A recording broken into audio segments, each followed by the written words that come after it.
OK， 好，各位同事早晨。Good morning, members. We have a form a quorum. I now call the meeting, call to order the meeting of the Bills Committee on Stamp Duty Amendment Bill 2012. Mr. Tommy CHEUNG wrote to this Bills Committee on the 21st of January 2013, asking for permission to join the Bills Committee. Members, any comments on his request? If not, then we welcome Mr. Tommy CHEUNG joining this committee. And also, I would like to remind members that according to our rules of procedures, Rule 83A in particular, any members may not speak on a matter for which he has a direct or indirect pecuniary interest. So before you speak on any motion or amendment and you have a direct or indirect pecuniary interest, and if there is such interest in relation to the Stamp Duty Amendment Bill 2012, please disclose the nature of your pecuniary interest before you speak on this. Well, I am a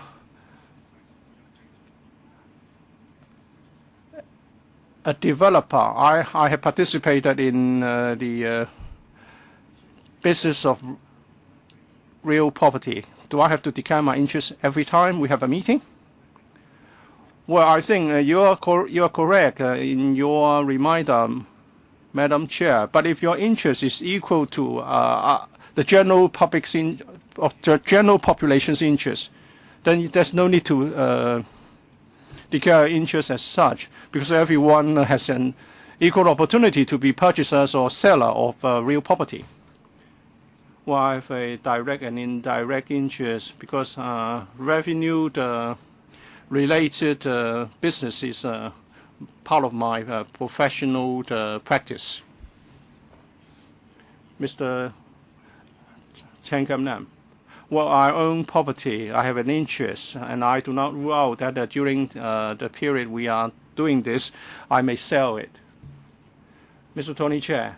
Well, I'm a practitioner in real property sector, and I also have a particular. I also may sell or buy property. Legal advisor, please respond to the point made by Mr. Ronnie Tong. Well, if your direct or indirect pecuniary interests are similar to those of the general population, then according to the rules of procedure, there is no specific and explicit provision for an exemption for members. But do we have to ask for a declaration of interest every time we have to vote on something? Well, perhaps we can work out some arrangements, like what we did in the Lehman Brothers case. Maybe we can ask members to submit written declaration of interest, and then the members will not have to declare their interest every time they speak or vote. Whether the subcommittee or whether the Bills Committee would like members to declare their interest each and every time is up to the Bills Committee. But we do have this precedent case whereby the members were asked to declare their interest in writing. Well, I have talked to the Secretariat and make reference to other committees. May I suggest that we follow the practice of the select committees.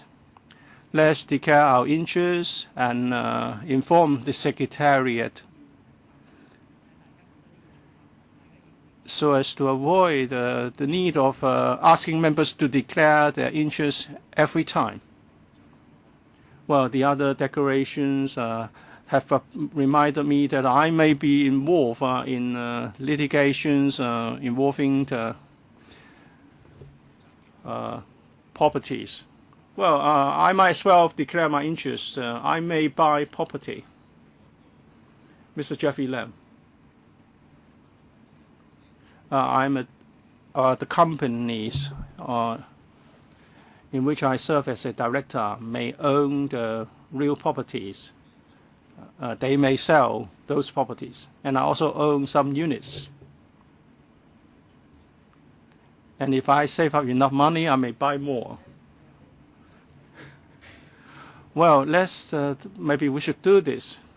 Of course, it's always possible for members to buy or sell real properties. It can happen to any member. So it's a potential interest for all members. Let's put it on record. I don't think we should need the declarations of interest all around. Mr. Wong Ting-kwong, well, like other members, I own real properties, and companies under my name also own real properties. It's an unknown whether there will be transactions in the future, but it's likely, it's possible. Mr. Yu Si-wing. Well, my group is also involved in the real property business. I don't know whether this is being done or in the future there will be such activities. Well, I'm in the accountancy field, so there may be accounting of some real estate companies may be involved in my firm, and there may be advice given to those companies which may come to us to express views. And of course, I may also be involved in property transactions. Mr. Poon. Mr. Poon Siu-ping. Well, yes, I also want to declare my interest as a property owner. Maybe we should make reference to the practice of the Select Committee on the Lehman Brothers incident and work out the procedure so that we can avoid the need to ask members to declare the interest every time we have a meeting. I think for those who haven't done so today, I would remind them to declare the interest. The Secretariat would like you to refer to this paper from the Committee on Members' Interests, and paper number is disclosure of pecuniary and direct interest, and also the relevant requirements on non-refraining from voting or or to excuse themselves during certain meetings. Please refer to the CB 1452-1213-01. This is a submission from a Christian body. Well, I heard that we should declare our interest. Well, I own a property. What about the unions you are associated with? Well, there's many of them. Well, we are going to send out a written reminder to the members so that they can declare their interest in writing. But the declarations made today will be put on record. Mr. Si Yu, yes, anything? Well, I just want to ask questions. Okay. Mr. Wu Chi-wai, declaration. Okay, I own a property.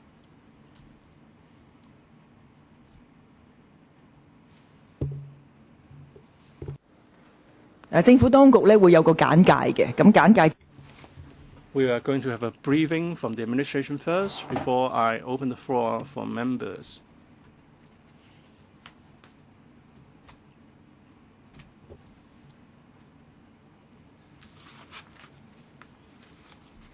Now start. Thank you. I understand some members may have had briefings on various different occasions, but I thought it would be useful just to set the scene so everybody understands where we're coming from and give members some background. So I will take a few minutes just to go through this presentation, but I think it would be useful so that we all know what the background and the logic is. First, I think the most important thing is that the reason. I think everybody understands that the property market has been really very exuberant, to say the least, in the last few months.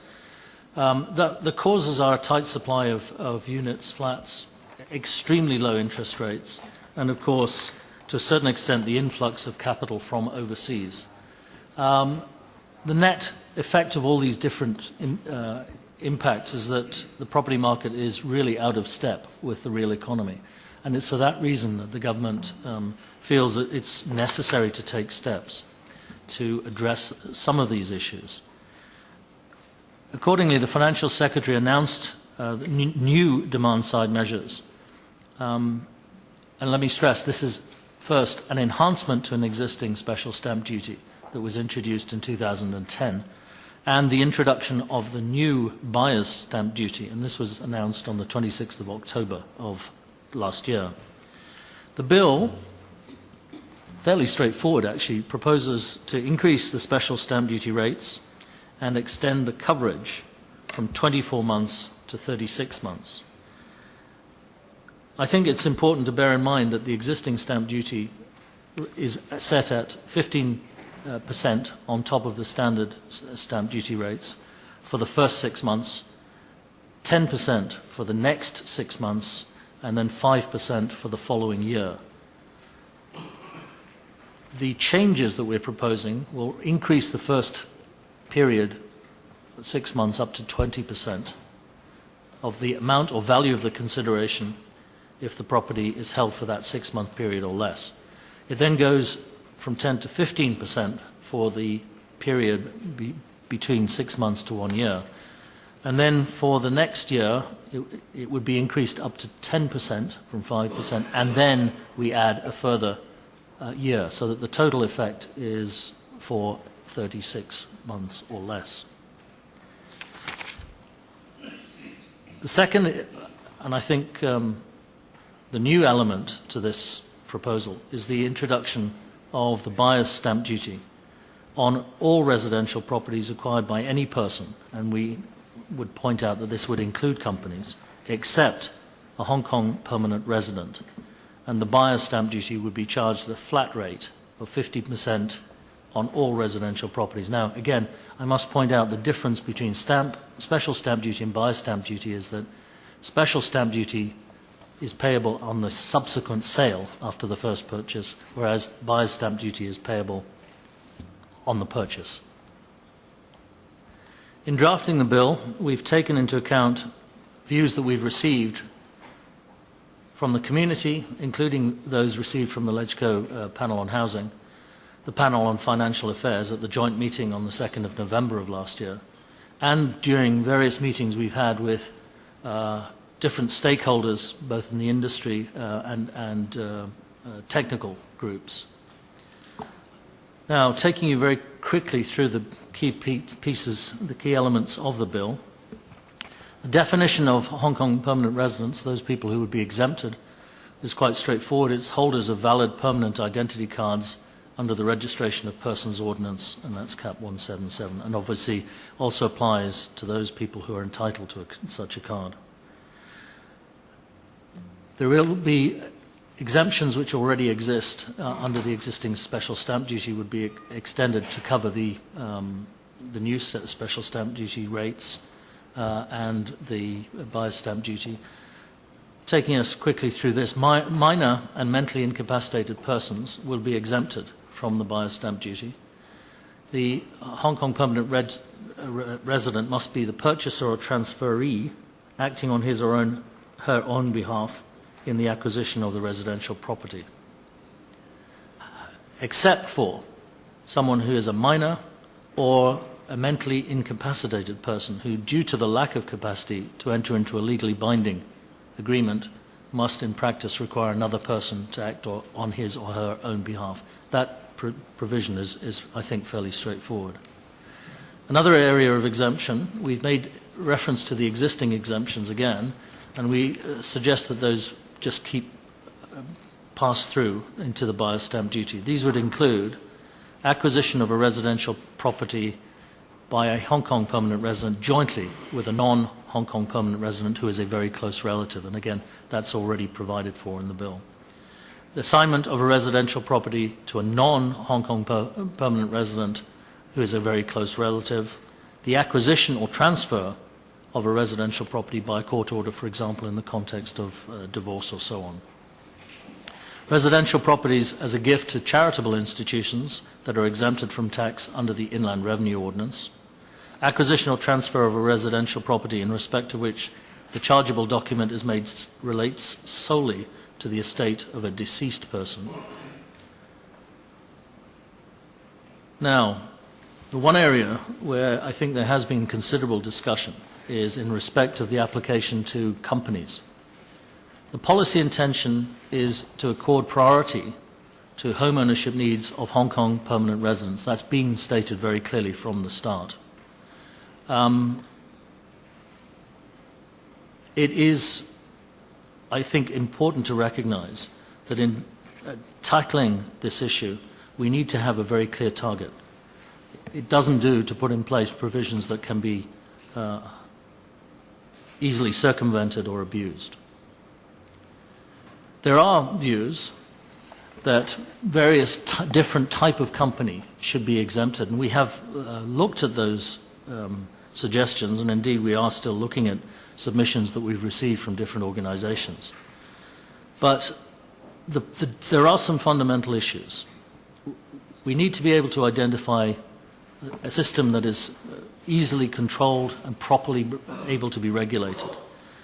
And the suggestion that it would be a straightforward matter to identify a company on the basis of the Hong Kong permanent resident status of its shareholders for the purpose of exempting from buyer's stamp duty would deviate from the basic legal principle that a company, being an entity in its own right, should be independent from its shareholders. And I think this is an important point. It's also not practical to exempt companies whose shareholders are all Hong Kong permanent residents simply by putting in place a self-declaratory mechanism. Again, the issue here is how do you ensure that the declaration is valid and is constant throughout the period. Now, the challenges would be how do you ensure that any company, be it small or large, who can have multiple shareholders, some of which could be body corporate, in other words, not individual persons, can be identified, each and every one of those persons.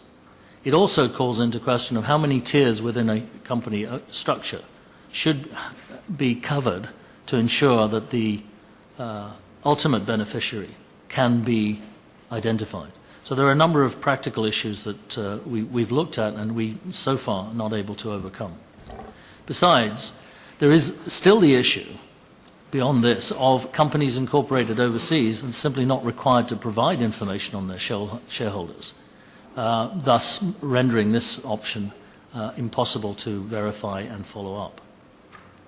Furthermore, shareholders with Hong Kong permanent resident status can actually very easily circumvent the provisions through transferring property entitlements to non-Hong Kong permanent residents, and there are various ways that this can be done through nomination, simply allotment of new shares and so on.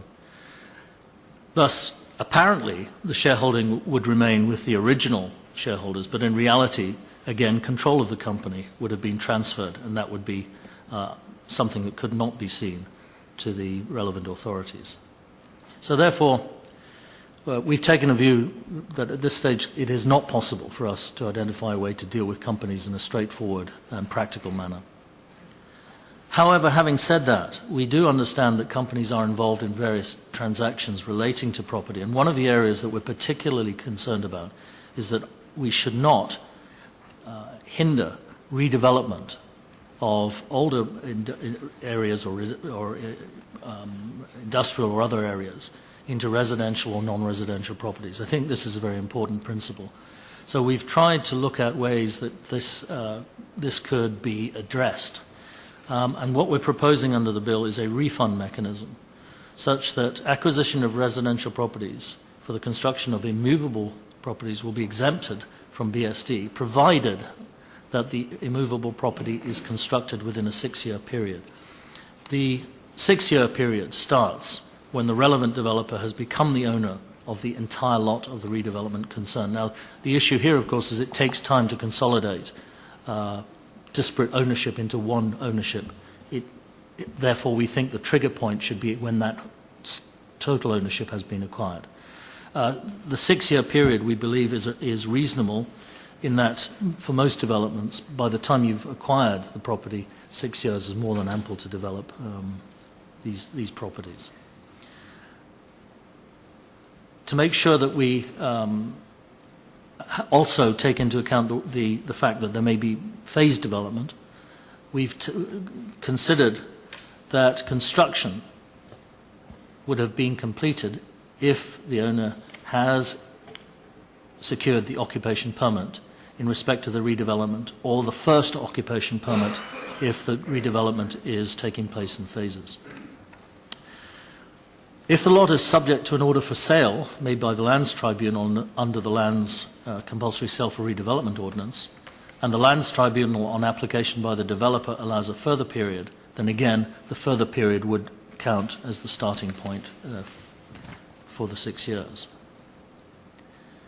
Again, where lease modification is required after the developer has acquired the lots, counting of the 6-year period commences from the completion of the first such lease modification, i.e. the date on which the lease modification document is issued.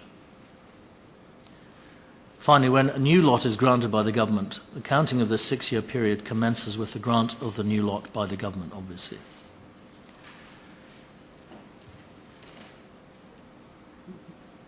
Question obviously arises of why could there not be other ways to challenge or to determine when a property has been acquired. We've looked at various things, but frankly, we need to first ensure that the redevelopment proceeds. That's the basic objective. Thus, the person or company pursuing redevelopment has to pay the BSD up front because, again, as I said before, it takes time to secure all the properties in a mixed ownership situation. But then the reimbursement will kick in as soon as the redevelopment has taken place. And that obviously complies with our objective to ensure that the redevelopment proceeds.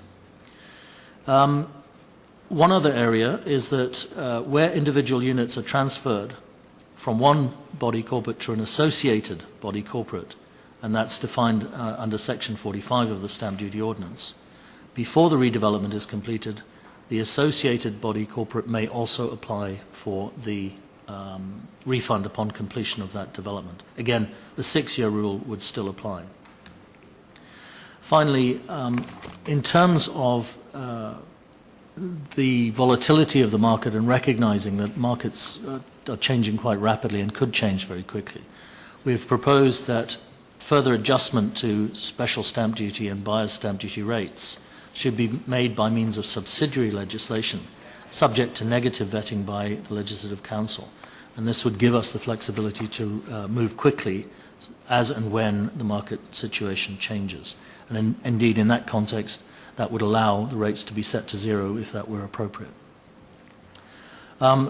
Finally, the bill proposes the measures should take effect on the 27th of October, in other words, the day after the announcement, and the Inland Revenue Department will be recording all residential property transactions that take place between that date and the date on which the bill is enacted. Divan notes will be issued after the enactment.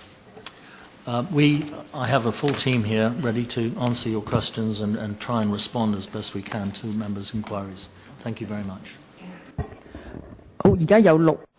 Okay, we have 6 members who wish to speak. Yu Si-weng, Tien Bắc-jun, Leung Kai-chiang, Sek Lai-hiem, Wong Kok-heng, and Lam Kin-fong. So we suggest a 5-minute Q&A. Let me remind you, we had declared interest. You'll also be given a chance to provide a written submission, written declaration. I represent Rita, and I have property in Hong Kong, and I'm also a director in in listed companies. This information is available in the electrical registry. So 5 minutes for each member. Mr. Yu, you haven't raised your hand. Mr. Michael Tin. Madam Chair, I'm glad to see that there are so many officials over there. I have this question. It's a legal question. Well, we treasure the spirit of contract, and the government is involved in many property transactions. For example, when you auction land, the auction document will state very clearly what kind of property would be built and when it should be completed. The document never mentioned anything called BSD, 15%, or that when they completed the project, well, they would subject to this restriction.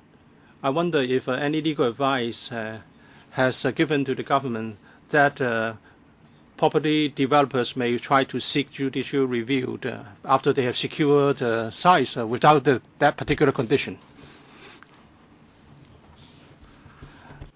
I think the situation is the same for any form of stamp duty. If the law is enacted, that obviously supersedes anything done through the lease conditions. And that's a basic principle that applies. It doesn't matter if it's special stamp duty or buyer's stamp duty. So certainly as far as our position is concerned, there should be no inconsistency between anything that government sells and have with particular lease conditions and the enactment of new legislation to apply stamp duty provisions. Would anyone like to add to that? Yeah. Oh,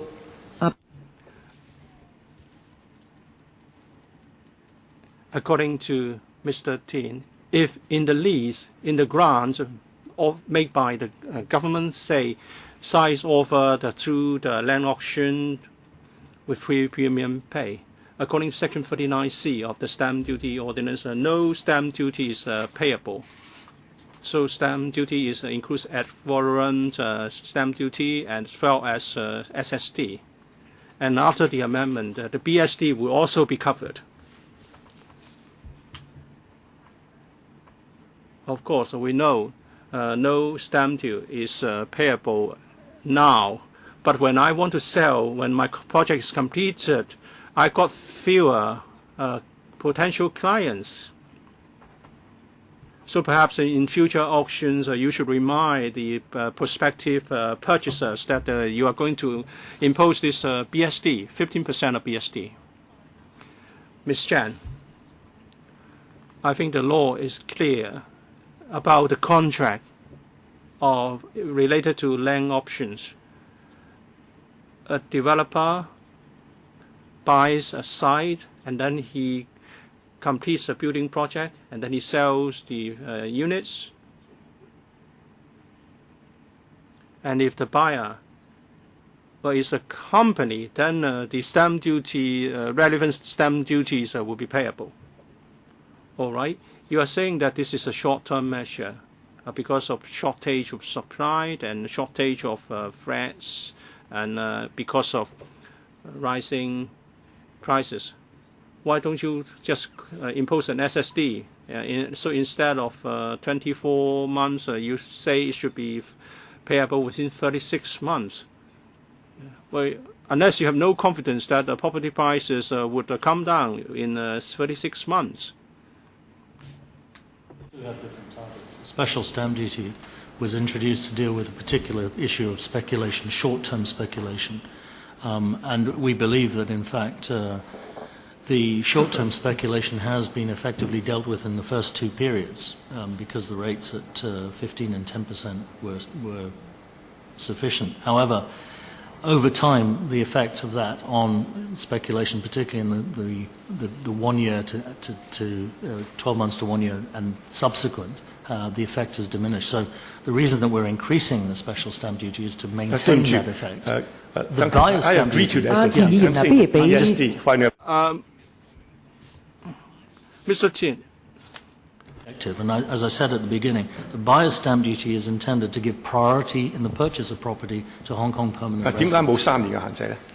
Why is there no 3-year limit to that? In that sense, again, I pointed this out, the difference is you apply the buyer's stamp duty on the first purchase, whereas the special stamp duty applies on the subsequent sale after the purchase, and there's a difference in approach in that regard. Next, we have Mr. Kenneth Leung. Scott for the presentation. I have 2 questions in relation to the exemption regime for the proposed BSD. One is a more general question, the other is a more specific question. My first question is, how would you treat partnership and trust? If a partnership or a trust is acquiring a property, how do you identify whether the partnership or the trust is resident in Hong Kong or not? That's the first question. Can either Mr. Wong or Mr. Pascal answer the question first? 邊個答呢個問題呢？ Who will take this question? Mr. Wong. If it's a partnership and the partnership is the buyer, whether the acquisition is in the name of the partners. We have sought legal advice on this. If the partners jointly purchase a property for the purpose of the partnership, although the partners are all Hong Kong permanent residents, they're doing this on behalf of the partnership. In this case, BSD is payable. What about trust? Maybe I should also add this. Say there are 5 partners in the partnership. Are you saying that all of them have to be Hong Kong permanent residents before you offer the exemption? Say 3 of them do not have a Hong Kong ID and 2 of them have a Hong Kong ID. What would you do? But that's another matter. So we're talking about a partnership being a business entity, 3 Hong Kong permanent residents, 2 partners not Hong Kong permanent residents, and they're buying a property on behalf of the partnership. Or whether they are all Hong Kong permanent residents or not, the BSD is payable. So the exemption, in other words, doesn't cover the partnership. Correct. What about trust? How do you define or whether it's a really one or really the transaction is won by a permanent resident or not? Mr. Wong, well, as the Permanent Secretary has said, in the bill, it's stipulated that if you want to enjoy the exemption, you must be a Hong Kong permanent resident acting on your own behalf. Unless we're talking about a minor or a mentally incapacitated person, such a person may ask another person to buy a property on his behalf.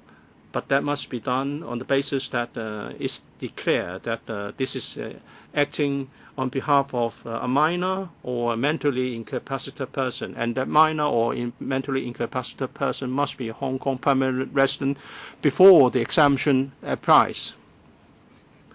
But when a trust buys or sells, he or the trust may not declare that this is done on the basis of a trust. Do you ask for a declaration? We'll ask them to give us a form. We'll ask for a declaration to be made. One more specific question. We have a letter from Hong Kong Christian Council dated the 17th of January 2013 concerning Section 88 charitable bodies. Are you going to provide exemption to charitable bodies in terms of acquisition of properties? Well, if there's a gift to a charity, then it's exempted. That's in the bill. We are looking into the comments of the Hong Kong Christian Council. Well, as I've said, we'll refer this letter to the administration for consideration. The third member, Mr. Abraham Jack. Thank you, Madam Chair. I personally support this SSD, but BSD is a problem. Before I ask questions on BSD, I want to ask In the past 20 months or so, what was the implication for Hong Kong in respect of SSD? How much revenue was generated through SSD? In the past, well, in the different periods, 6-month period, 20-month period, 12-month period, how many transactions were carried out? We have to look at the situation, assess the seriousness. Well, I remember it was Mr. Pascoe who sat there to explain to us that it was a rather draconian measure. And at that time, we said it was no good. With only SSD, Hong Kong would have a situation that there would be only selling and no purchasing. And you are going to reduce supply, and prices would go up. We were told that no, it would be very useful. But to what extent has it been useful? And compared with 2 years ago, prices are still rising. So has SSD been effective? If the government claims yes, please prove it. And the second question will require a written reply. Companies, as clearly stated, whether you are talking about SSD or BSD, you want to give priority or afford some protection to Hong Kong permanent residents who would like to buy properties. Under the Basic Law, Article 6 and Article 105, we have the right to buy, own, and sell properties. It's important.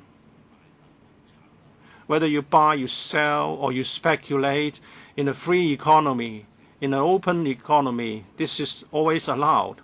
And now the government is saying that you can do this if it's in your own name. You cannot choose to do this in the name of a company because you are concerned that non-Hong Kong persons or other people may exploit this, and therefore you cannot offer priority to Hong Kong permanent residents. And this has been used in other laws.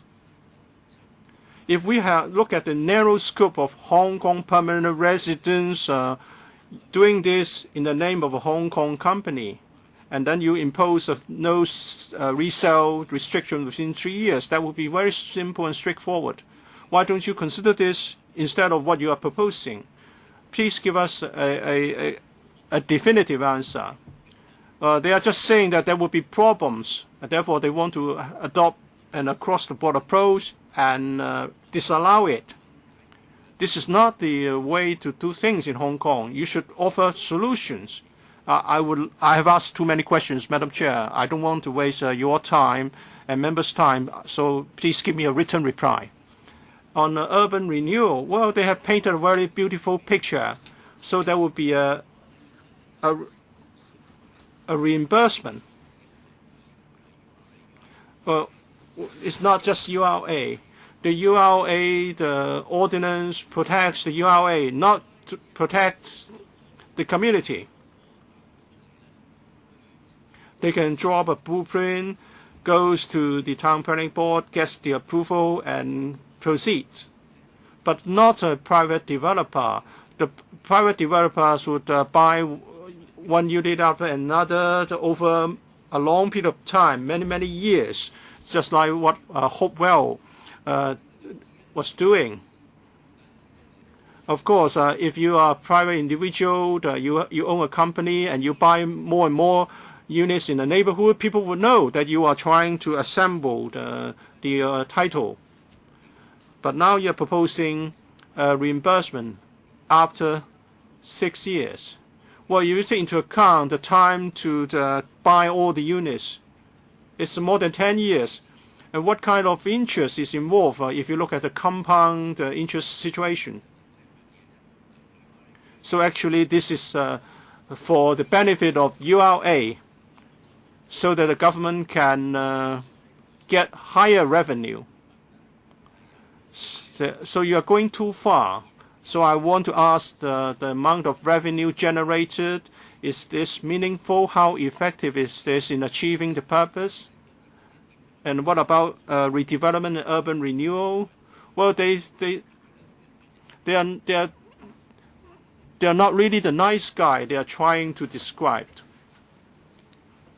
Perhaps we can get a response from the Bureau.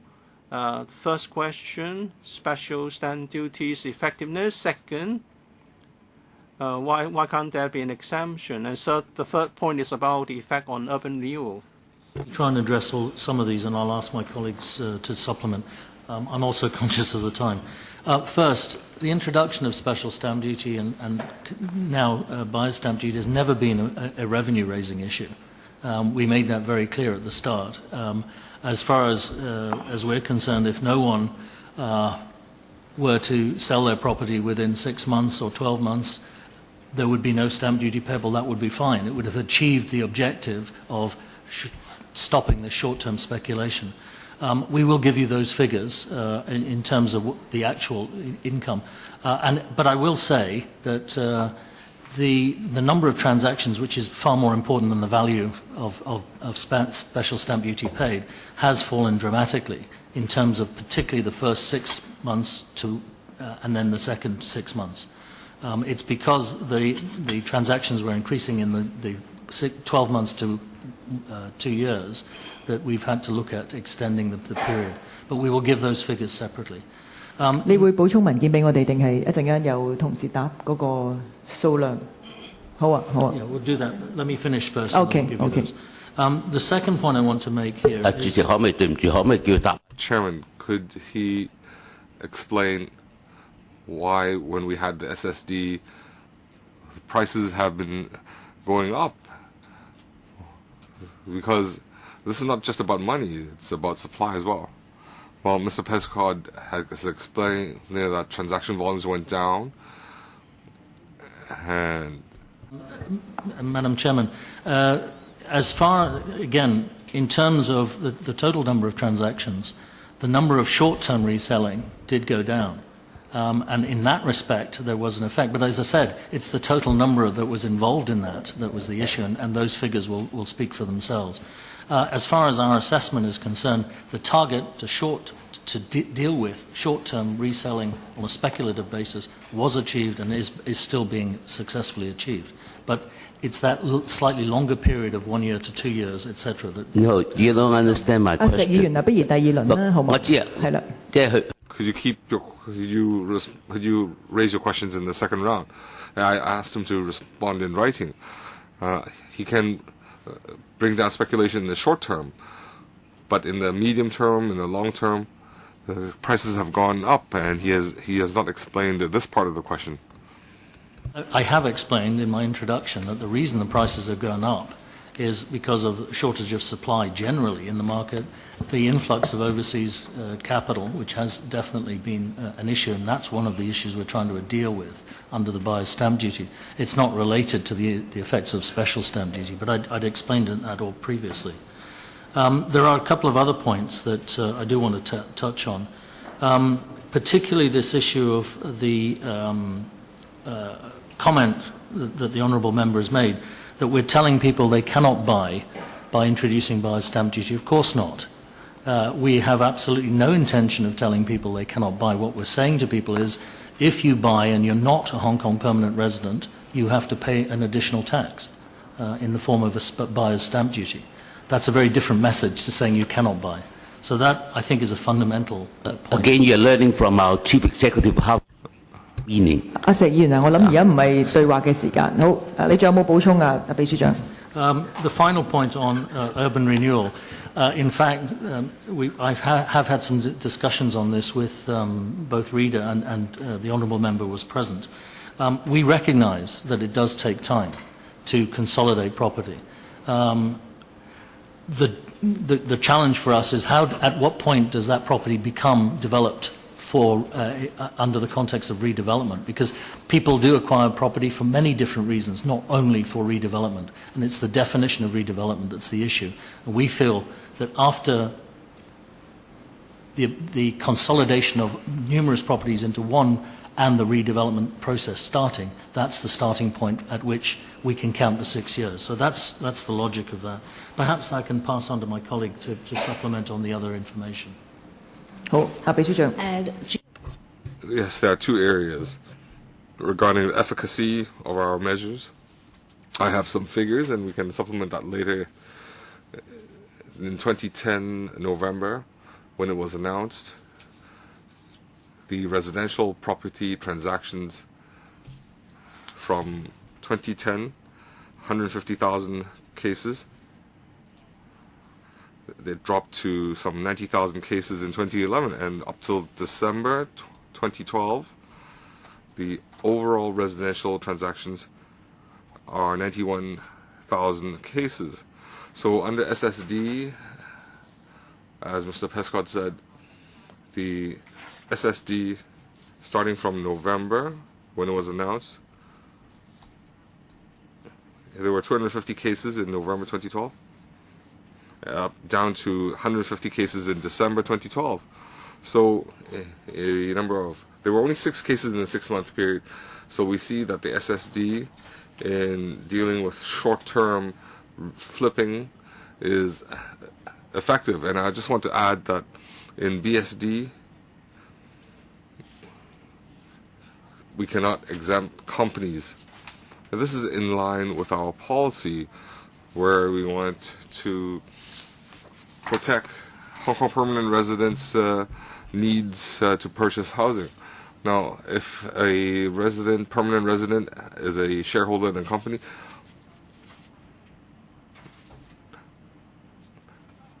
so legally we have to clarify the company as a body corporate, they cannot have exemptions in the BSD. Next, Mr. Wai-king. I have 2 questions for the authorities. The BSD is to protect Hong Kong residents' right to purchase property. We don't want overseas or mainland buyers to push up the prices. I support that. But I also want to point out that the renminbi exchange rate is in favor of mainlanders. So a lot of mainlanders feel that given the exchange rate advantage, that 15% might not be that effective in suppressing their demand.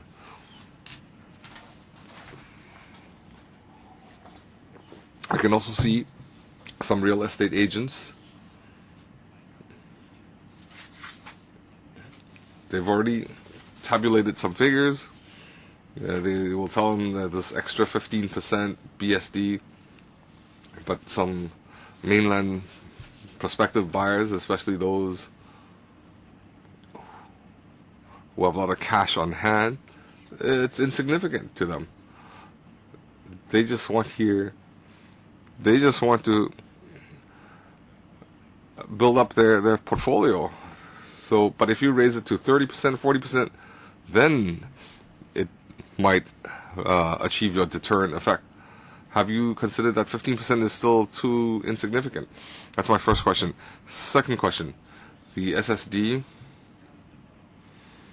for first purchases, they don't have to pay the SSD. So the situation now is we have developers who are holding onto their portfolio. They're not selling. So have you considered to take the withheld properties and levy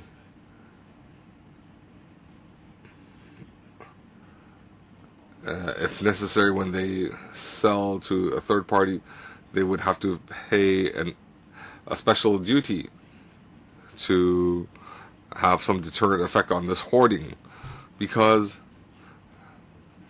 it's similar to Mr. Leung Zhanying. His developer held on to that property for a long time before selling. I'm just quoting it as an example. So therefore, can you consider for developers who hoard properties, there should be some measure against that? 2 questions. Who can respond? I'll ask my colleague to supplement. In terms of the 15%, we have thought long and hard about the rates that would be appropriate. We think, based on experience with special stamp duty, based on looking at what happens overseas, particularly Singapore, that 15% should have the desired effect. It is a value judgment at this stage, but we think that that rate would be appropriate. And we think it in fact, has already seen to be having some effect as a consequence of the announcement, damping the number of overseas buyers. But that rate, of course, is something that I'm sure members will discuss it in some detail. As far as the second question, which I think really it's not germane to this particular bill, but is a wider policy issue. Certainly at this stage, I don't think we have any intention of applying for additional duties beyond those which we're proposing here.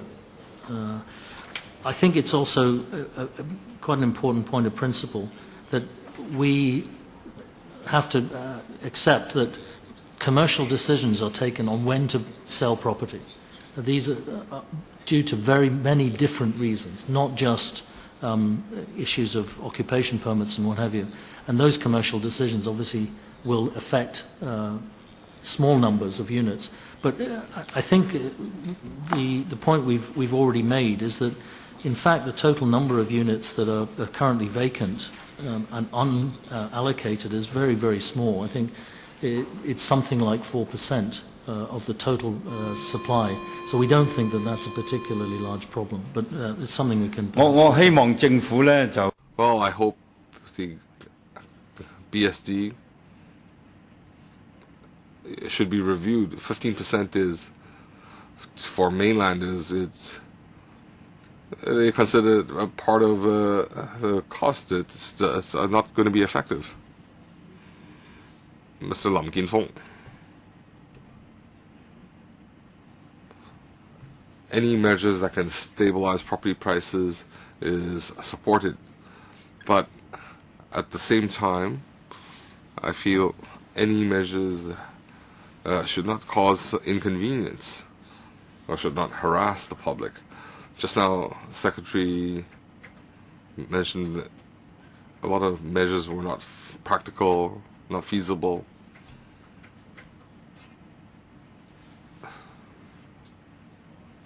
Some measures will not work. And he also described at length the BSD and its arrangements regarding companies purchasing property. Now, is it really that infeasible? I'd like the administration to reconsider.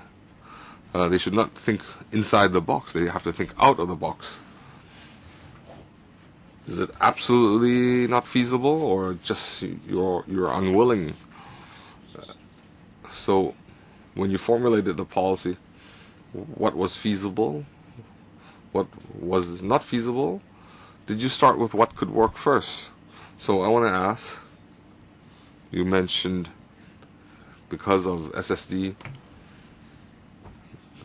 in the last year, the number of transactions fell. It fell, but prices went up. So is it effective or not effective? I can't tell. If transactions fell, then we have less Hong Kong people purchasing. Maybe it's because the prices went up. So we have less property owners, and I would like some figures. Over the last 3 years, how many properties were purchased by companies? 25 million, 20 million, 30 million. How many were purchased by companies relative to overall transactions? Purchases by companies over the last 3 years and flipped, well, within a year or 2, 3 years. How many of these were flipped within that period? Then we can see people purchasing through companies and their impact on the market. You're always saying it's not feasible. You can't identify shareholders and so on. Well, but it's very easy. Just take a look at the business they're engaged in. Well, of course, some might purchase property for investment. They might only hold one property. We also have a lot of cases they purchase property for staff use.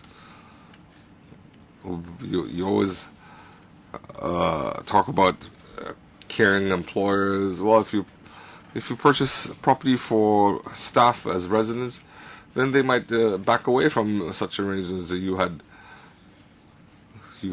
said that, well, instead of using a company name, you can purchase it as an individual for staff residents. Well, we've seen a lot of recent scandals between employees and employers. Well, that's another issue. Maybe you cannot give us all the figures today. What I hope is that you should think it through, provide the figures to us, and now this period is 3 years. Say a company purchases a property. Of course, I'm talking about a company owned by Hong Kong residents. And if you don't sell within 3 years, isn't your purpose achieved? You want to stem speculation. So can you look at the issue in this light? You are saying that this and that is not feasible. How infeasible? Or perhaps put it in another way, how can you make it feasible? Who would like to take the two questions? Madam Chairman. First point, buyer's stamp duty isn't really intended at all to deal with speculation. I think that must be understood. Buyer's stamp duty is intended to give priority to Hong Kong people in buying property. And by that we mean individuals, not companies, and that's the distinction we made. So I think that's an important point of principle. I think the other thing in relation to companies is that it's not a matter of us being unwilling or unprepared to look at various suggestions. We have been looking at suggestions. We had them, for example, from Reader and from the Law Society, for example. We have looked at those in some detail. What we have not been able to do so far is come up with a mechanism that will allow us to effectively ensure that Hong Kong people are the sole beneficiaries of this policy, because it's so easy to transfer the ownership, the beneficial ownership of companies. It's deliberately done so in Hong Kong. It's one of the attractions of Hong Kong, but it also causes us the problem in this regard. So that's the reality. Perhaps my colleague can deal with the other questions. Mabel 係咪可以補充啲數字啊？ Mabel, can you give us some of the figures? Oh, yes. Two members have asked questions about effectiveness. We proposed BSD in order to control or in order to control demand. From 2010 to 2011, we saw a big increase in purchases by non-Hong Kong residents. Here are some figures. In 2010, for purchases by non-Hong Kong residents and residential properties, 4.5% was the share. 4.5% of all the transactions. 2011, the share went up to 6.5%. Since we introduced this measure in November 2012, only a few months has passed. But the number of transactions in this category has fallen to 3%. But that's just for a very short period of 3 months or so, and the total number of transactions is not big, but we do see a definite effect here. And also, I want to supplement what the Permanent Secretary has said, and that is it not feasible to exempt companies? With the THB and the Reader and other parties, we have had some discussion whether there will be feasible measures to do it. As some of them have pointed out, we have to adopt a very focused approach to do this. if we provide an exemption to companies, and companies have very different composition, and you can not avoid transfer of shares, and there will be a lot of loopholes.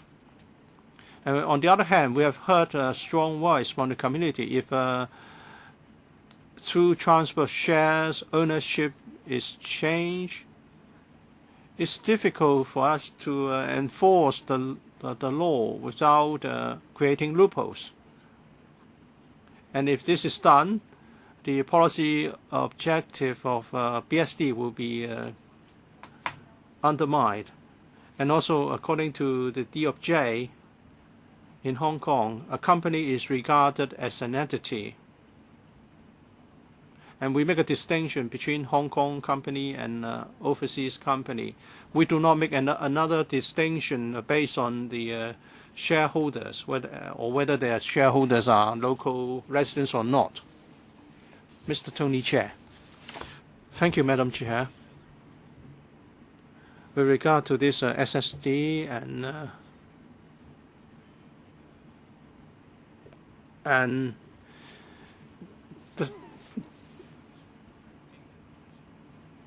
the control of speculation, well, I support the spirit, but I need to clarify some details. One of the things said is that there will be exemption with regard to BSD, and there's also a reimbursement mechanism. It said that if development is completed within 6 years, the SSD can be reimbursed. I want to clarify this. There are many cases whereby you buy all the flats, you do not embark on redevelopment, but wholesale conversion or upgrading, refurbishment. Would the reimbursement be allowed? And such projects are also beneficial to the market, because we should support wholesale conversion. So that's question number one. Second, lease modification sometimes is done through land exchange. With the SSD, I don't know, or perhaps you can clarify if it's exempted, if a transaction is required within the 36-month period. Of course, completed flats are subject to BSD, but what about sites? We are now targeting residential property market. Well, some leases will specify that the sites are for residential, but sometimes it's flexible. It's just non-industrial. So how are you going to collect BSD on these sites? Are you going to make a difference here? Or maybe you have shops on the ground floor and residential units on top. So what's the basis of calculating the BSD? Technical questions. Who will answer this question? Mr. Wong. 謝議員第一個問題咧就係關於改造同埋維修咧，係咪喺個條例草案裏邊有豁免咧？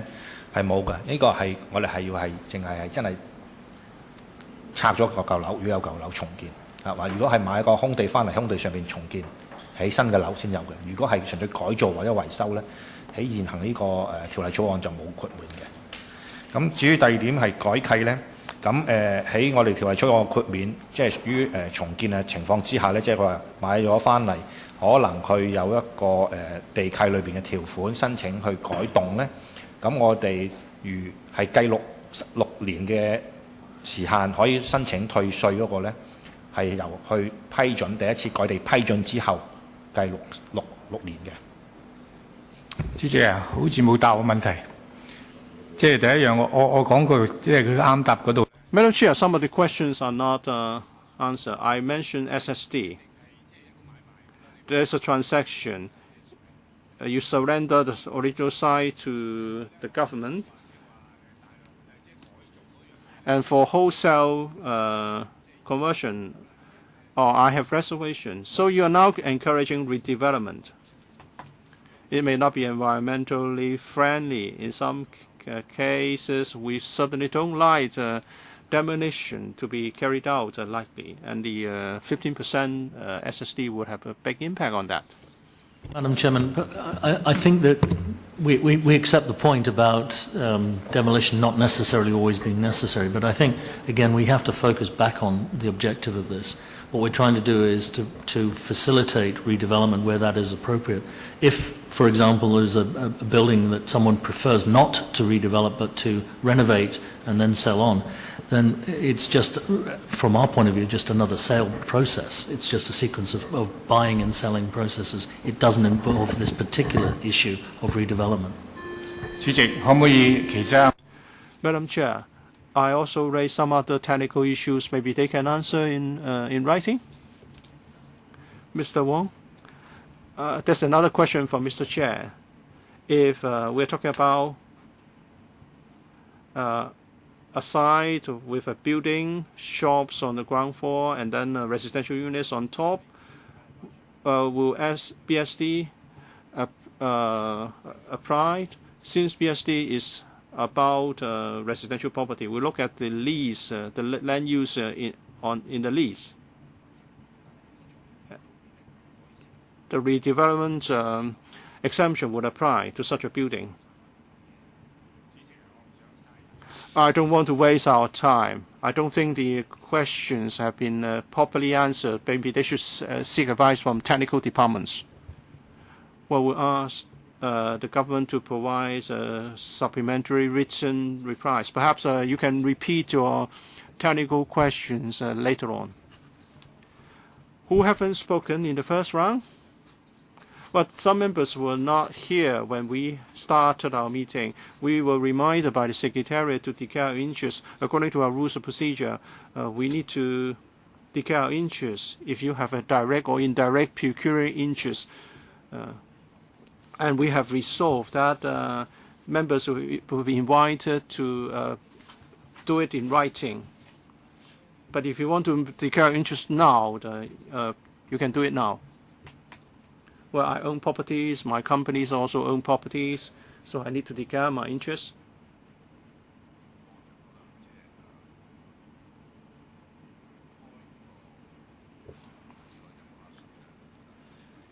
When it comes to the introduction of a new stamp duty to prevent foreigners purchasing properties, well, I don't like it, but I'm not going to object it.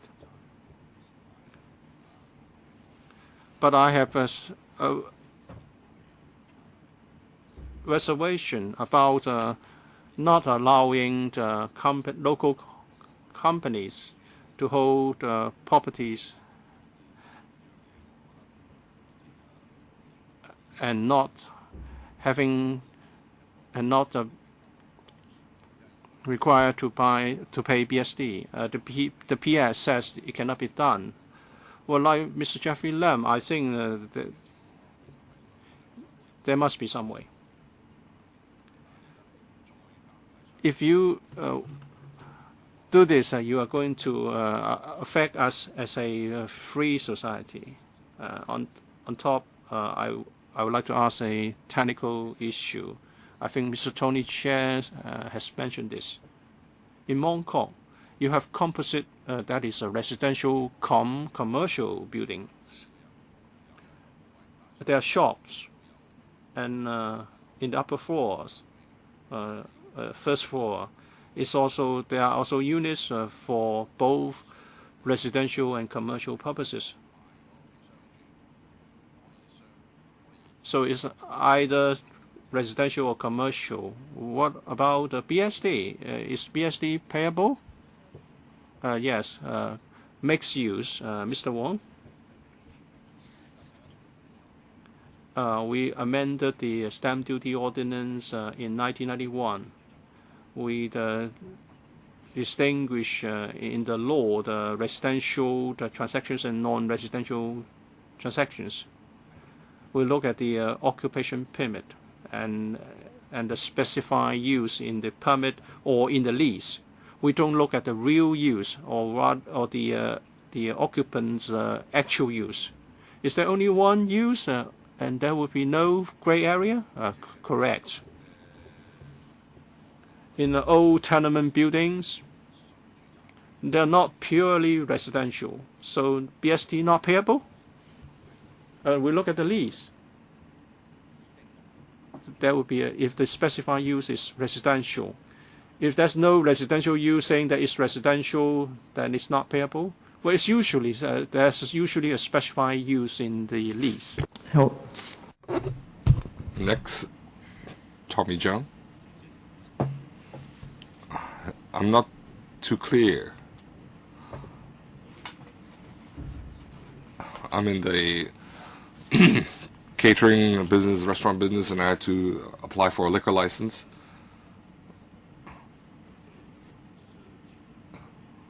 We have in residential, commercial leases, for example, in Mirador building. And when I was a kid, it was for residential use. But I don't think you'll find a lot of residential uses. It was more commercial use now. And even when I purchased them, it's for commercial use. For pre-war old buildings, that's even more complicated. We have, it's not necessarily a retail outlet on the ground floor and then commercial residential use upstairs. So if the previous owner was a businessman and I'm also going to use it when I purchase for business commercial purposes, do I have to pay tax? A specific question. Mr. Wong? Mr. Hong can respond.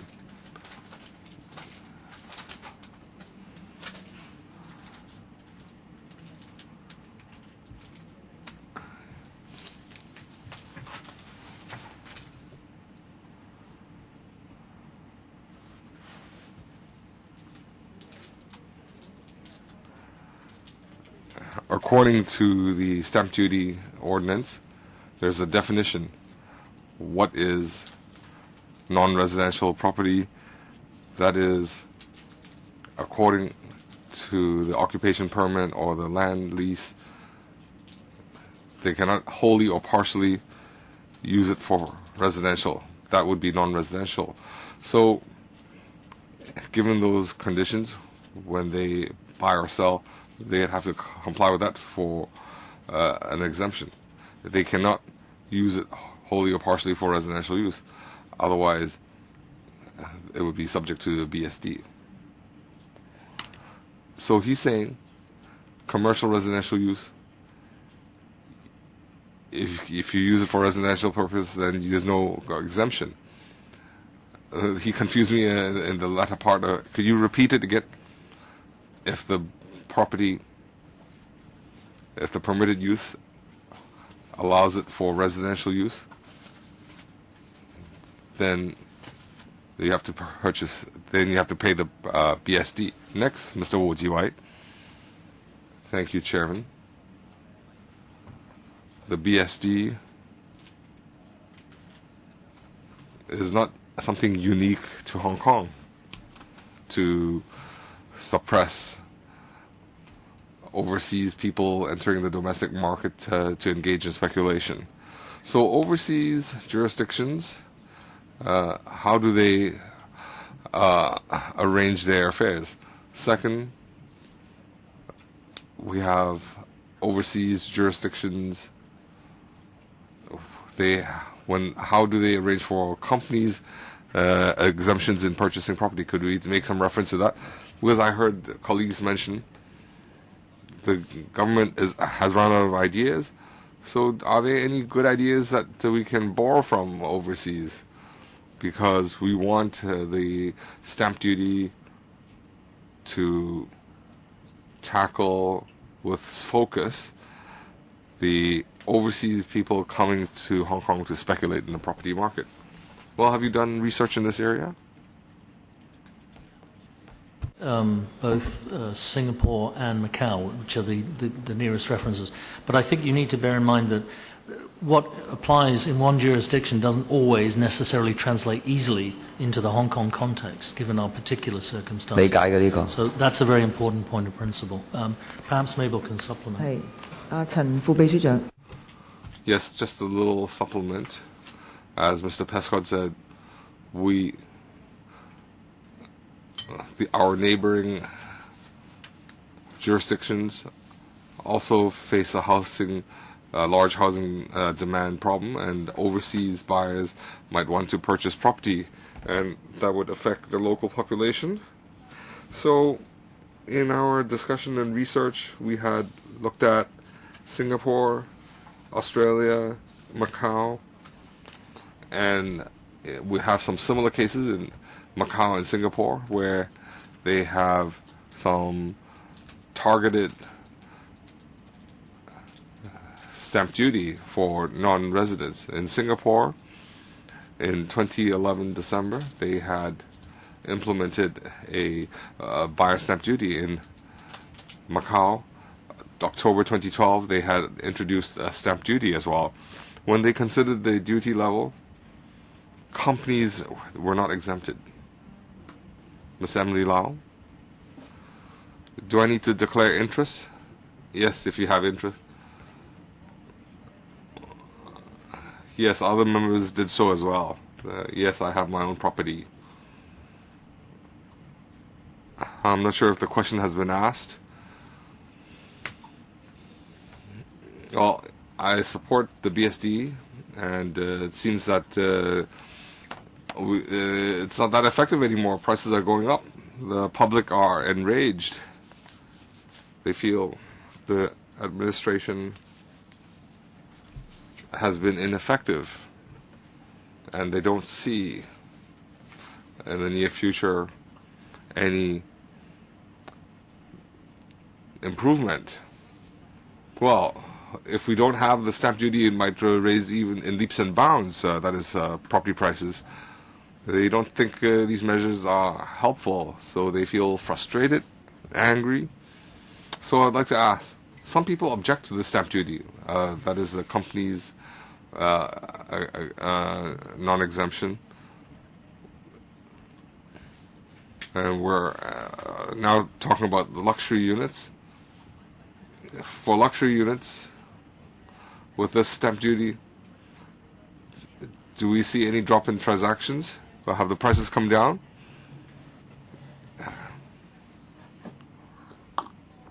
We want the measures to be effective so that there can be affordable housing available. There's a lot of housing, but it's not affordable. So can the administration come up with something more positive and effective? Yes, before Ms. Lau joined us, we had provided some figures. I'll go through the figures again. The two measures deal with the demand side. We would like to have the supply meet local demand. So if you look at the overall transaction figures, starting from 2010, there are 150,000 cases. It came down to some 90,000 cases in 2011 and 2012. Regarding purchases from non-residents, from 2010 it was 6.5%, and up till now, the last few months, it was 3%. So our measures have only been implemented a few months, but we see that it's effective. As the Financial Secretary mentioned, when we implement the SSD, we would like to see demand being suppressed through transaction figures. Some people also said, should we target luxury units or certain price ranges? Well, we feel, let's start with the prices, because the bubble will affect the whole economy, and the government measures need to be made known through the market. We have to also work with market forces. The buyers will enter the market and enter different price segments of the market according to their affordability, according to their needs. So this is the approach we're taking. Oh, I didn't ask you to make any differentiation in prices. We're not trying to suppress demand. There is a demand. They want a roof over their heads. So why do you want to depress the demand? You should increase supply. So you want to suppress demand, then you want people to sleep in the streets. You want people to live in subdivided flats. You can't supply, and you want to suppress the demand. But people need a roof over their heads. It's different if you purchase dozens of properties for speculation. So Chairman, my question: you're saying there's less overseas buyers now. So our view is that people who purchase property through companies purchase luxury units.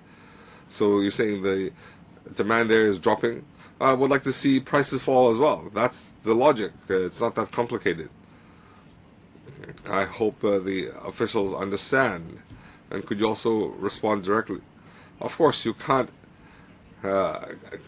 guess on prices, but can you provide some relief for the public? Do you understand the general public are crushed by the weight of property prices? Before the Honourable Member came in, I did explain that the reason behind this situation we're in isn't caused by one factor, it's a number of different factors, including the influx of capital from overseas. That's one of the issues that we can address through this measure. But of course, the other reason is, as you quite rightly point out, inadequate supply of units, and that we must also address. And indeed, I would point out that the Chief Executive in his policy address set out extensive measures in terms of land supply to deal with that particular measure. I would also point out that in the next 4 years there are going to be something like 67,000 units coming onto the market, we believe, in the private sector alone, on top of which there'll be 75,000 public rental housing units and a further 17,000 home ownership scheme units coming onto the market, again, in the next 5 years. These are the direct supply side measures which are also being taken forward. But what we're talking about here are measures specifically designed to deal with this influx of capital and to give priority to Hong Kong buyers for these new units that are coming on stream. Madam Chairman, the Hong Kong people don't want to wait 4 or 5 ye謝 By then, CY Leung would have stepped down already. They want more immediate measures. 議員嘅意見你哋聽到啦。謝偉俊議員。我都落台啦。主席，我申報係有經有限公司係。I'd like to declare I have property interests. Well, slogans sound good, but doesn't help solve the problem. I'm concerned. Well, there's a Chinese saying, you cut the nose to spite the face, and it means that the medicine is too vicious, too tough, and Hong Kong has been relying on some principles that led to its success. For example, we don't have discriminatory measures, whether it's price or other business practice. But if we start discriminating, then we'd see Disney charging different tickets, different prices for formula milk. We'd have different prices for chocolate. So where does it end? This goes against our basic principles. And second, on private ownership and company ownership, over the last 100 years we've been working on a capitalist system. It's a time-honored system. So we're in the light of a very short-term problem, we're now overturning our heritage. The whole world thinks that Hong Kong has been operating very well, and now we're taking a different approach. Our government is too short-sighted. We have too many knee-jerk reactions. They don't think through our heritage, our long-term impact. That is my biggest concern. We're not going through clause-by-clause scrutiny, and I noticed my colleague regrets not being able to participate in our work, and I express regret that once again the government has disappointed me. Those who treasure freedom in Hong Kong are very disappointed this time. If members and politicians are asking for immediate solution, are we going to return to the housing target of 85,000? Are we really tackling the problem? We've been told that there are other jurisdictions doing it, Singapore and Macau. They are not good examples. They're sort of planned economies. What about Australia? Well, I also own properties in Australia. I don't have the same problem. In freer Western economies, they don't have this kind of a discriminatory practices and the distinction between companies and individuals. This is not good for business. What are you trying to do here? I think this is short-sighted. Say 4.5–6% of such properties go to certain buyers. What about the price range? If we are talking about properties not really for Hong Kong residents, luxury properties, for example, on the peak would not be affordable to our people. Is this going to impact on investors only? With so many measures, and if at the end you only affect a small number of investors, that may not be worth it. And you are compromising the very foundation of our business environment. Have you considered this? A couple of points, and then I'll pass it on perhaps. Western economies, a number of Western economies do have restrictions, including, I believe, the UK is considering something. Can we examples? We be given some examples?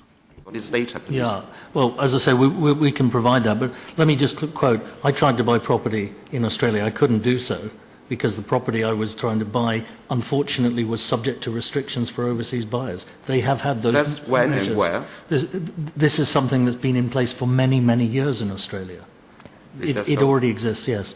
The UK is currently debating similar provisions to restrict overseas buyers. Again, it's an issue not just affecting our economy, but many economies around the world, and we are aware of these things. But what we're trying to do is to deal with a specific situation, and as I said in my introduction, these are definitely measures in extremis. We have to do this because of the situation we face. We don't want them to be in place any longer than they need to be, because fundamentally they are interference in the market. There's no doubt about that.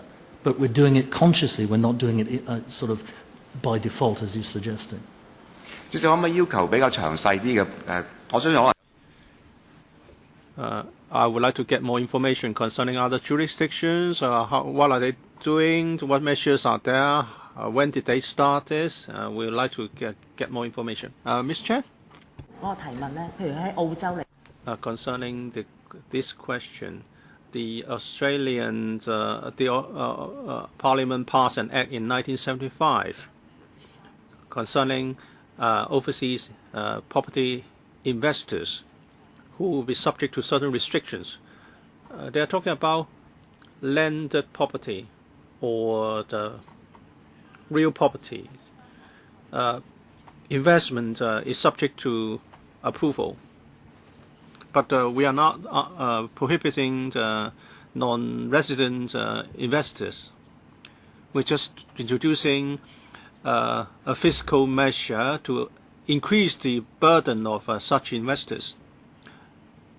This is to manage the demand coming from non-residents so that we can afford priority to meeting local needs. It's not a prohibition. It's just a duty, a stamp duty, so that we can better manage the demand side. I can also supplement information of the meeting. Please do. Ms. Sitho. I have to declare my interest. Okay. I'm not going to sell my property. Where can I live? I welcome dampening of speculation by the administration. I'm just concerned about the lack of effectiveness or lack of comprehensive coverage. It may not be effective. Share prices can be many times over its underlying value. As long as there's speculation, you have prices which are excessive. We have to differentiate the two markets, the market for accommodation, the market for investment, but there's no distinction. Hong Kong is a commercial city. People like to speculate. Prices can be as high as speculators are willing to push it up. So I don't mind if it's in the investment market. Ms. Emily Lau is correct that the solution doesn't lie in demand side measures, but supply. Supply is far lacking behind. Madam Chair, I'm also concerned about the lack of comprehensive coverage.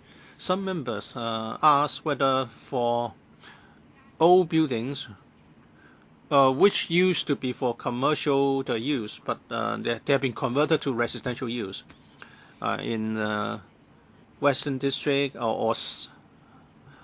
there are such buildings. We have encountered cases in the urban renewal process. So the land use was commercial, but people use it for commercial, and the compensation was therefore very much lower, 600 square feet, and the compensation was just only 1.8 million. What a shame. So we'll have to ascertain how many buildings, old buildings, for which the original land use was commercial or business, and now they are for residential. There will be a big loophole if such buildings are not covered. Maybe there should be a stock-taking exercise, and in particular for the older districts, because if there's a loophole, people's speculation would turn to these units, because they can speculate on these older buildings, and users or prospective buyers will be affected. Can we get such information? Can anyone answer Ms. Sitho's question, Permanent Secretary? That's with you. I think it would be extremely difficult to gather that sort of information without doing a comprehensive survey. And in any case, finding out the current user for a particular unit within a particular building would require rights of access, which a general survey wouldn't have. I mean, the problem is it's something that we're trying to deal with anyway in a different context. So I think it would be very difficult to get that sort of information, I'm afraid. Madam Chair, it's difficult, I know. But with the new measures, you may target the wrong people, because speculators may suddenly find out that these buildings are not covered by the new stamp duty measures. They would turn to these new buildings. So let's make it more comprehensive. Stamp duty is not targeting speculators. The whole point of this is to target overseas buyers, not speculators. So that the issue is slightly different in this case. For the second round, Mr. Michael Tien. That on a follow-up question to Honourable Paul Jie, we used to look up to international financial centers like London, New York, I don't know, Paris, Tokyo. Now we're saying we look up to Singapore and Macau. Well, I like Singapore. Fresh air, casual lifestyle. But they restrict people having long hair. Long hair legislators certainly will not be in Singapore. Chewing gums, newspaper circulation. So what are the city, the ones that I mentioned, the International Financial Center, is actually having the so-called discriminatory protectionist measure against foreign buyer stamp duty. I mean, if this is a practice, foreign investors could argue, let's say the stock market gets a little bit rampant out of hand. Will we introduce something called BSD on our stock market against foreign buyers? How do we balance the International Financial Center, the Special Administrative Region of Hong Kong versus the things we want to do, which is very important to Hong Kong people, but in the overall context, long term, is that something government had already thought out? Maybe my suggestion, as I've mentioned earlier, since Duncan mentioned that in 4 years' time, the private sector with 68,000 property prices should stabilize, I tend to agree with that. So why don't you put a cap on 48 months? Then at least I can tell my American friends, hey, this is temporary measure, only 48 months. Because our property prices is going out of whack. So that's my first question. The second question I'd like to ask is that there's still a confusion on this BSD. It seems that there's a BSD on buying a property, which is actually the building and not the land. So if I buy a house on the peak, the whole house on the peak worth 100 million, I have to pay for it. The question I'd like to ask is if the owner demolishes the building and just becomes a piece of land. You currently have no BSD on land, because when I just tendered a piece of government land last week on Gao Tou Shan, I don't have to pay BSD. And that's why yesterday, New World together with Manfor, but the land on Chun Wan, they don't have to pay BSD. So it's the concept, if you buy land, no BSD. You buy building, yes. So if I demolish the building on the land and sell the land, they could get around it. 係邊位回答呢？係 Duncan。 Answer the first part, then I'll ask Mr. Wong to deal with the technical point. As I said before, we've devised these particular measures to suit Hong Kong circumstances.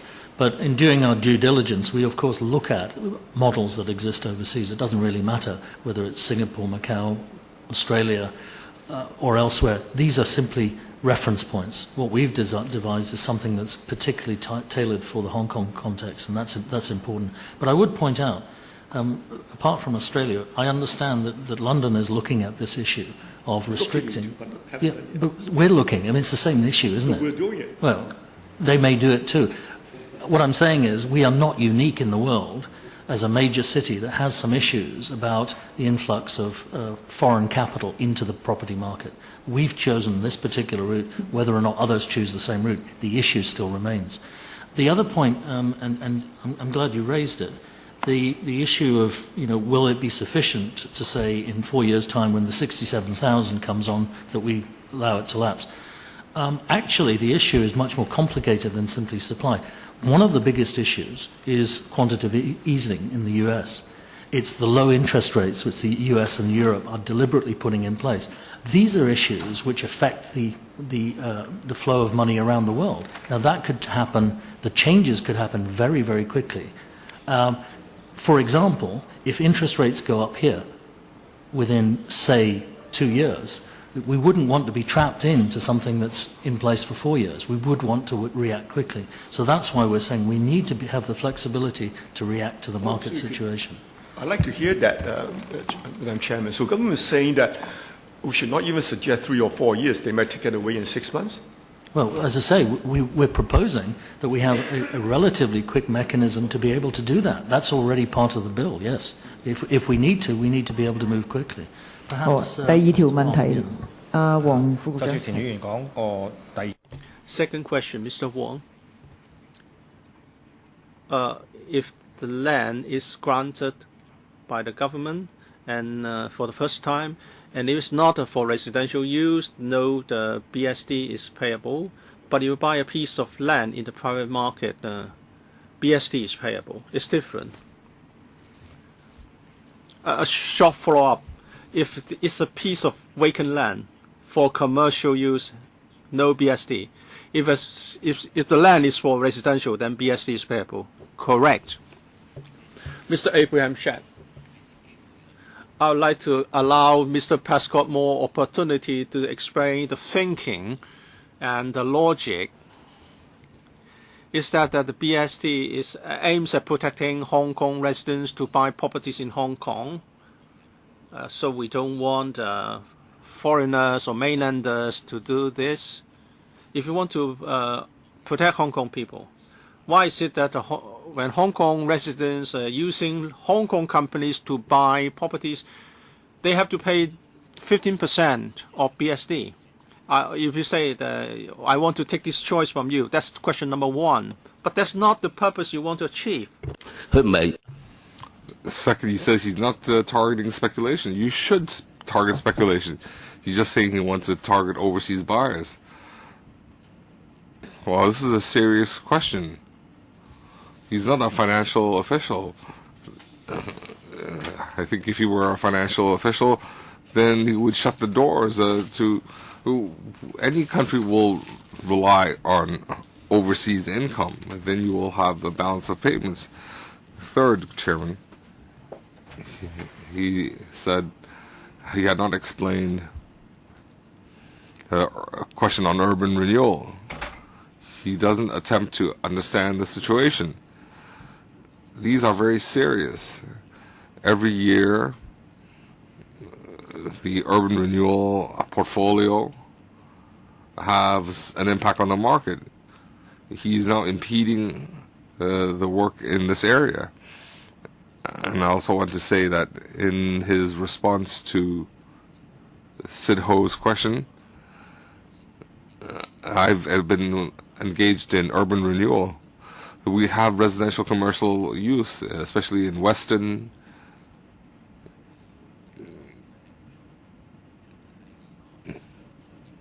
They are commercial buildings, but have been allowed for residential use. So these prices are escalating. Who benefits? The URA. Because when they purchase it at commercial rates, and they purchase residential units at commercial rates. So I'd like Mr. Prescott to explain. Why is there discrimination? Why Hong Kong people have to pay extra duty when they purchase through a company? He also quoted Singapore. Singapore can vote for their government. We can't. We have no choice.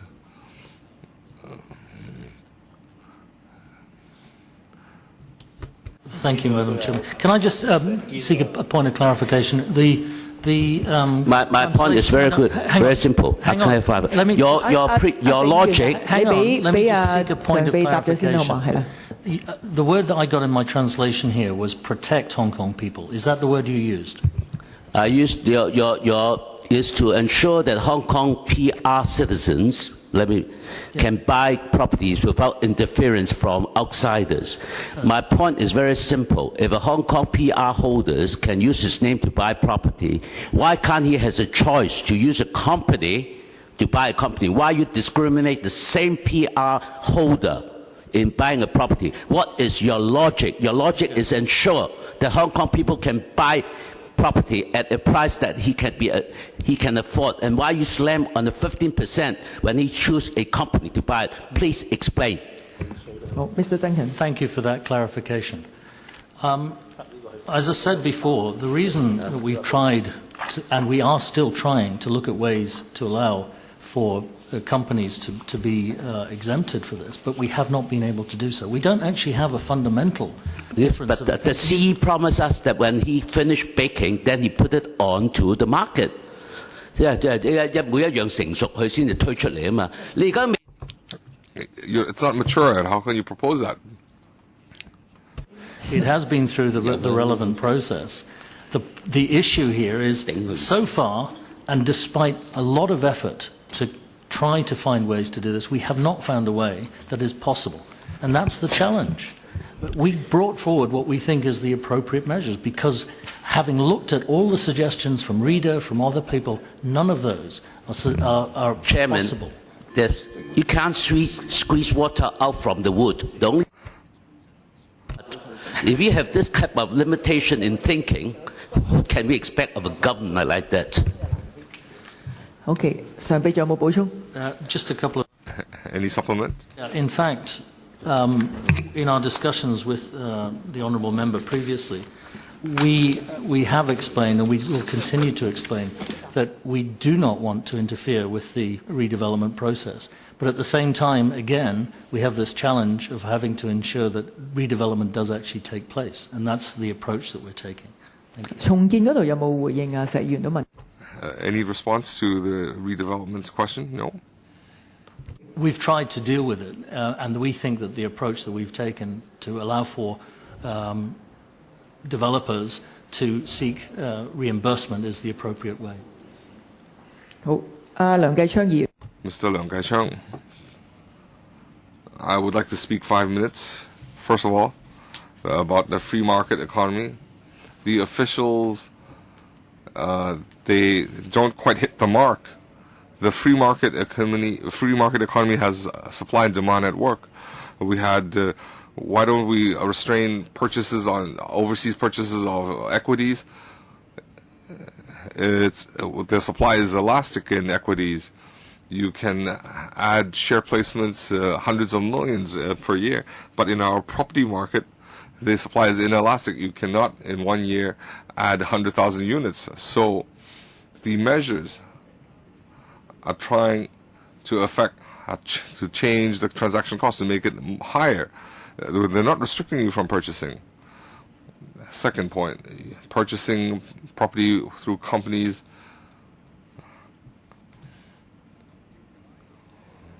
Why some people purchase through a company?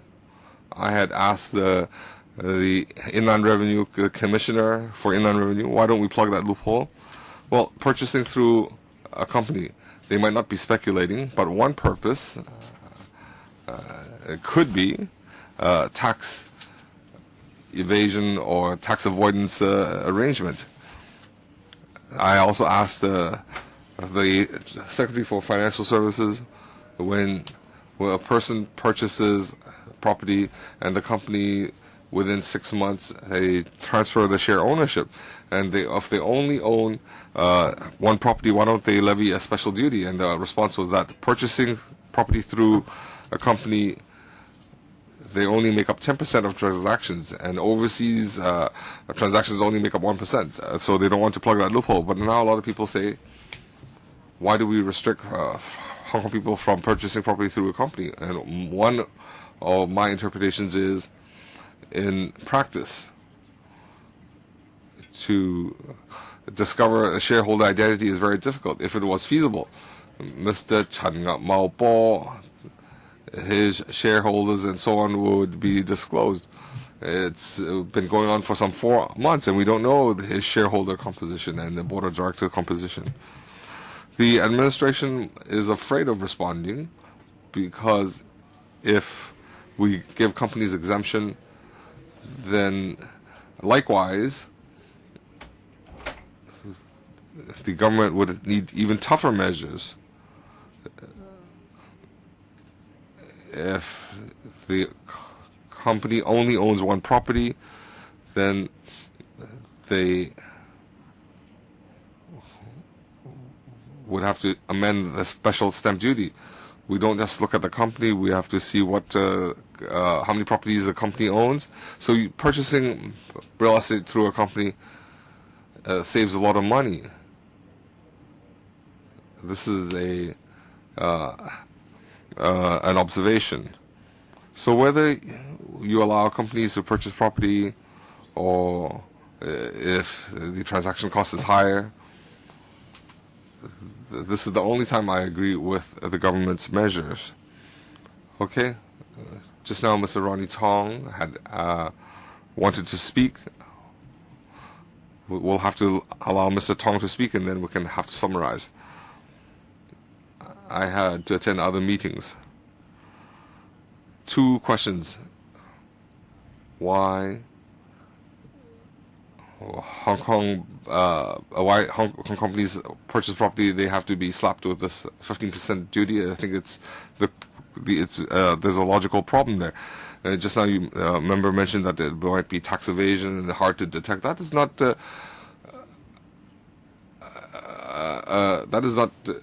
That does not satisfy our. That does not. You have to state that an overseas buyer, whether he purchased property individually or through a company, he has to pay tax. That would clarify the situation. If they purchase through a company and do not pay tax, then it would be a criminal infraction. So your reasons were that there are different layers of ownership, shareholding, and so on. It's hard to discover. Well, all tax evasion is illegal. So I'd like to hear from the government why they have this buyer stamp duty, why it cannot deal with the proportions I mentioned. The second question is the definition of purchase and sale. Does it come under the definitions of the special the stamp duty? Could we have joint leases or joint tenancy? Will that have contribute the SSD or the BSD? If the definition of sale and purchase comes under the definition of the SSD, then it might not be such a big problem. So 2 questions. I'll respond to the second question.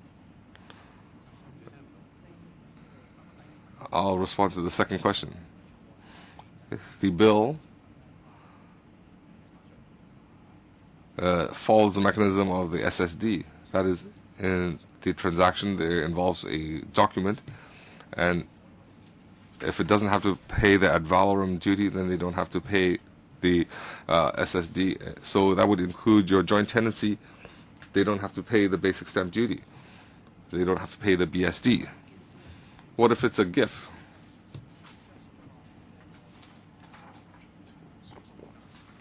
A gift or a trust, there's no interest. So does it come under the definition of a sale and purchase? You just now referred to an assignment of the deed, and that definition could actually include a no monetary transaction or no fiduciary, or no consideration provided. So that same mechanism is applied. If it's a gift, a Hong Kong permanent resident transferring it to a non-Hong Kong resident, then there might be a BSD incurred. But if it's a gift from one PR to another PR, there's an exemption. So a PR transfer to a non-Hong Kong PR, this non-Hong Kong PR doesn't come under the is not a spouse, sibling, close relative, then they need to pay a BSD. So even if there's no, even if I give it away as a gift, I have to pay the duty? Yes.